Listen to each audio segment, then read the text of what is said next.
வணக்கம் நண்பர்களே, welcome to all RS Thoothukudi விவசாயி யூடியூப் சேனல். நான் உங்கள் ஆர்எஸ் ராஜகோபால். இன்றைக்கி நம்ம வீடியோவில் என்ன பார்க்க போகிறோன்னா, முருங்கை மரத்துக்கு ஒரு காய்ப்பு முடிஞ்சு அடுத்த காய்ப்புக்கு முருங்கை மரத்தை ரெடி பண்ணுறதுக்கு நம்ம என்னென்ன உரலாம் கொடுத்தா நம்ம சீக்கிரமாகவே முருங்கையில் பூக்காம்பு பிடிச்சி பிஞ்சுகள் நம்ம எப்படி பெற முடியுங்கிறத இந்த வீடியோவில் முழுமையாக பார்க்க போகிறோங்க. அதுக்கு முன்னாடி நம்ம வீடியோவை முதலாக பார்க்குறவங்களா இருந்தீங்கன்னா கண்டிப்பாக நம்ம வீடியோக்கு ஒரு லைக் பண்ணிவிட்டு அதே மாதிரி நம்ம சேனலையும் சப்ஸ்கிரைப் பண்ணி பாருங்கள். தொடர்ந்து முருங்கை சம்மந்தமான பல நல்ல தகவல்களை இந்த யூடியூப் தளத்தில் நாங்கள் கொடுக்க இருக்குங்க. சரிங்க, நம்ம இப்போ வீடியோக்களை போகலாம். முதல்ல நம்ம பார்க்க போகிறது முருங்கையை ஒரு காய்ப்புக்கு முடிஞ்சு அடுத்த காய்ப்புக்கு ரெடி பண்ணுறதுனா என்னங்கிறத இந்த வீடியோவில் முதல்ல பார்க்க போகிறோங்க. வேறு ஒன்றும் இல்லைங்க. பொதுவாகவே முருங்கை மரம் ஒரு வருஷத்துக்கு 3 டைம் நல்லா காய்க்குங்க. அதாவது நமக்கு எப்பவும் முருங்கை மரத்தில் கொஞ்சமாவது காய் இருக்கும். ஆனால் வருஷத்தில் ஒரு 3 டைம் மேக்சிமம் 2 டைம் நல்லா காய்க்குங்க. அதாவது மரம் ஃபுல்லாகவே காயாக இருக்கும். அந்த அளவுக்கு ஈல்டு தரும். நமக்கு மழை சீக்கிரமாகவே வருஷத்தில் முன்னகட்டி பெஞ்சிட்டுன்னா ஒரு 2 காய்ப்பு நல்லா காய்க்கும். 3வது காய்ப்பு நம்ம எதிர்பார்க்க முடியாது. இந்த மாதிரி நமக்கு ஒரு காய்ப்பு முடியும் போது அதாவது ஃபுல்லாக நம்ம இருக்கிற காயெல்லாம் பறிச்சுட்டு திரும்ப நம்ம அதே மாதிரி காய் வரதுக்கு ரெடி பண்ணுறதுக்கு பேர் தாங்க அடுத்த காய்ப்புக்கு முருங்கையை ரெடி பண்ணுறது. சரிங்க, இப்போ நம்ம அடுத்த காய்ப்புக்கு முருங்கையை ரெடி பண்ணுறதுக்கு என்னென்ன வழிமுறைகள்லாம் பின்பற்ற வேண்டி இருக்குங்கிறத நம்ம இந்த வீடியோவில் பார்க்க போகிறோம். நம்ம சும்மாவே முருங்கையை அப்படியே விட்டுட்டோம்னா ஒரு காய்ப்பு முடிஞ்சு அடுத்த காய்ப்புக்கு முருங்கையை கொண்டு வந்துடலாமான்னு கேட்டிங்கன்னா கண்டிப்பாக முடியாதுங்க. அதாவது சீக்கிரமே முடியாது. நம்ம அது பாட்டுக்கு முருங்கையை விட்டுட்டோம்னா அது பாக்கில் அது எப்போ பூ பிடிச்சி தழு பிடிச்சி பிஞ்சு இறக்குதோ அப்போ தான் காய்க்கும்.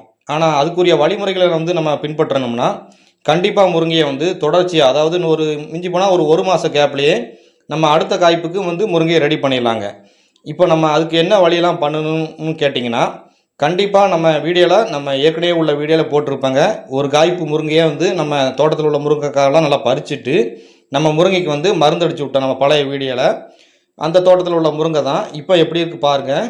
இந்த டைமில் நமக்கு தழு முருங்கை மரத்தில் கொஞ்சம் நல்லா பிடிக்க ஆரம்பிச்சிட்டு இந்த டைமில் நம்ம முருங்கைக்கு கண்டிப்பாக நம்ம சொட்டு நீரெல்லாம் சரி பண்ணிவிட்டு முருங்கைக்கு உரம் வைக்கணுங்க. அதாவது கடை உரம் வைக்கணுங்க. இந்த கடை உரம் நம்ம வச்சாதான் இப்போ நம்ம வைக்க போகிற உரமும் நம்ம எதுக்கு வைக்க போகிறோம்னா முருங்கையில் இப்போ தழு பிடிச்சிருக்க நம்ம முருங்கை மரம் நல்லா பூக்காம்பு பிடிச்சி அந்த பூக்காம்புகள்லாம் சீக்கிரமாகவே பிஞ்சாக இறங்கி நமக்கு ஈல்டு கொடுக்குறது தாங்க.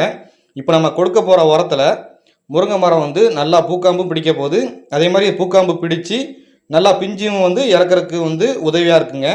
சரிங்க, இப்போ நம்ம பார்க்க போகிறது என்னென்னா இந்த டைமில் முருங்கைக்கு, அதாவது நம்ம முருங்கையில் நல்லா தழு பிடிச்சிருக்க டைமில் முருங்கைக்கு என்னென்ன உரம்லாம் கொடுக்கணும்னு பார்த்தீங்கன்னா நம்ம கொடுக்க போகிறது அம்மோனி சல்பேட்டு, பொட்டாசு, காம்ப்ளெக்ஸு இந்த 3 கலந்த உரத்தை இன்றைக்கி நம்ம முருங்கைக்கு கொடுக்க போகிறோங்க. அதாவது என்னென்ன அளவில் நம்ம கொடுக்க போகிறோன்னா நம்ம காம்ப்ளெக்ஸ் 2 மூடை எடுத்துக்கிட்டோங்க. அதே மாதிரி பொட்டாசு 1 மூடை எடுத்துட்டோங்க. அம்மோனி சல்பேட்டு மட்டும் 1/2 மூடைங்க. இந்த 3 உரத்தையும் நல்லா நம்ம கலந்து எடுத்துக்கிட்டு நம்ம வீடியோவிலே பார்த்துருப்பீங்க. அந்த மாதிரி நம்ம உரத்தை நல்லா கலந்து எடுத்துக்கிட்டு நம்ம முருங்கை கொடுக்க போகிறோங்க. இந்த 3 உரத்தையும் நம்ம மிக்ஸ் பண்ணி கொடுக்கறதுனால நம்ம முருங்கை மரம் இப்போ பாருங்கள், நம்ம வீடியோவில் எப்படி இருக்குன்னு பாருங்கள்.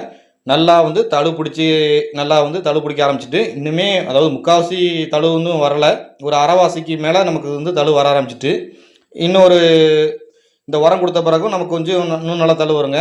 அது இல்லாமல் நம்ம இன்னொரு மருந்தும், நம்ம அடுத்த மருந்தும் இன்னொரு 2-3 நாளில் அடிக்க போகிறோம். அந்த மருந்து அடித்த பிறகும் நமக்கு தழுவோட வளர்ச்சி நல்லா வேகமாக வந்துடும்.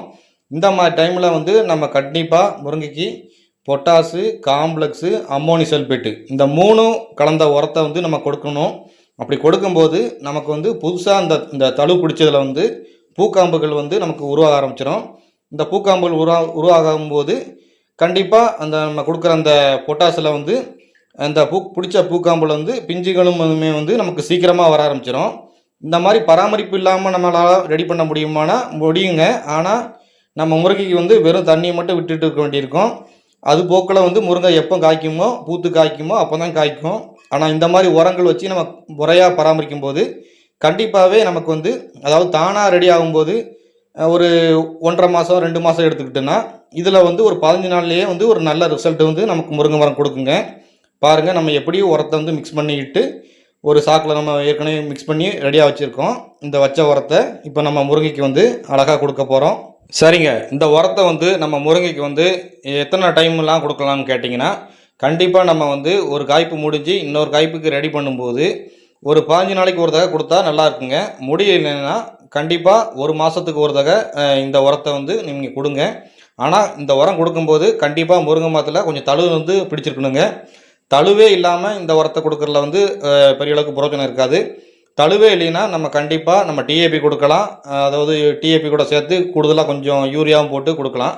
மற்றபடி தழு வந்து கொஞ்சம் ஒரு பாதி தழுவாது முருங்கை மரத்தில் வர ஆரம்பிச்சுட்டுன்னா கண்டிப்பாக இந்த உரத்தை கொடுங்க. சீக்கிரமாகவே பூக்காம்புகள் பிடிக்கும். அதாவது பிஞ்சுகளும் நமக்கு வந்து சீக்கிரமே கிடைக்கும். நல்லா ஈல்டும் பெறலாங்க. எல்லாம் சரிங்க.